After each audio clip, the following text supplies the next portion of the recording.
എച്ചിൽ തിന്നിട്ട് പറയായിരുന്നത്ര, പടച്ചോനെ നാളെ പട്ടിണി കിടക്കുന്നവരുടെ, പട്ടിണി കടന്നു മരിച്ചവരുടെ, പ്രയാസപ്പെടുന്നവരുടെ മേലുള്ള ചോദ്യം ഉവൈസിനോട് ചോദിക്കരുത് കേട്ടോ. ഉവൈസ് എച്ചിലേ തിന്നിട്ടുള്ളൂ. ആ ചോദ്യം പേടിച്ചിട്ടല്ല, അത്രയും ചോദ്യത്തിന്റെ താമസം. എനിക്ക് എന്റെ ഹബീബിനെ കാണാനുള്ള ദൂരമാകുമോ എന്ന് ഞാൻ ഭയക്കുന്നു. മുത്തു മുഹമ്മദ് മുസ്തഫ.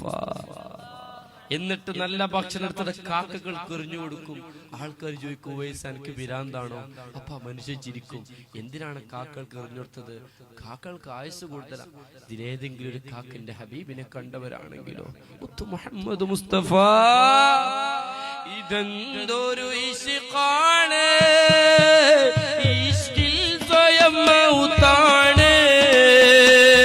ഇതെന്തൊരു ഇശ്ഖാണ്, ഇശ്ഖിൽ സ്വയം മൗതാണ്.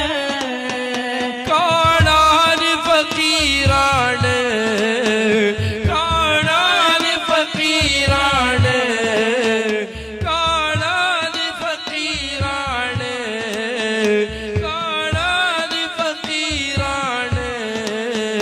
കരടിനകം നബിയാണ്.